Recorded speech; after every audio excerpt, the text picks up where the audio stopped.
Yo! What's up mga idol? So ngayon, panibagong tatuan at panibagong kagwapuhan na naman tayo mga idols, no? So ngayon mga idol, yung project na gagawin natin is Oriental Tattoo mga idol. So sa binti natin to ilalagay mga idol.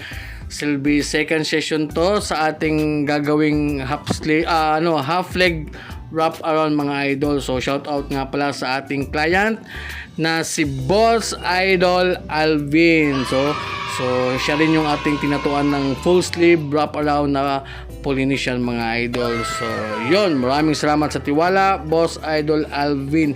So syempre yung gamit pa din natin dyan is yung ating sponsor na Big Wap Cartridges, no? So napakagandang needles mga idol. So syempre yung ginamit nating na sizes dyan mga idol is tatlo lang, no? So gumamit tayo dyan ng 5RL, 9RM at saka 17RM. Tapos yung ating voltage dyan mga idol is naglalaro lang sa 6.0 hanggang 6.5 mga idol. So yun, at yung design nga pala natin mga idol is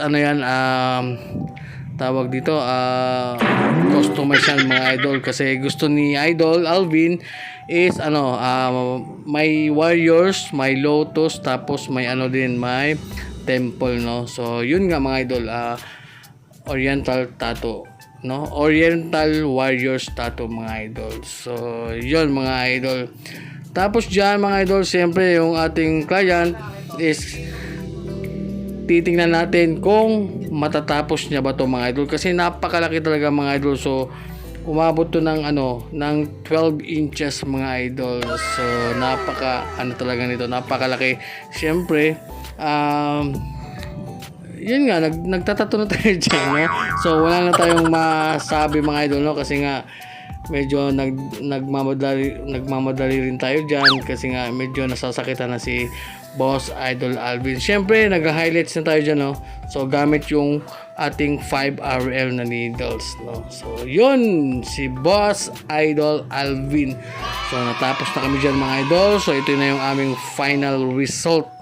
So after ng 6 hours of pain mga idol, so 6 na oras na tatuan yan mga idol. So yung ating final result. So napaka-astig mga idol, no?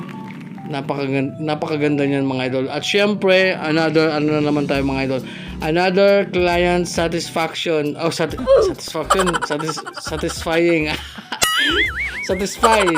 another satisfied client day mga idol. Tingnan nyo. So yun mga idol, maraming salamat and happy Friday mga idol.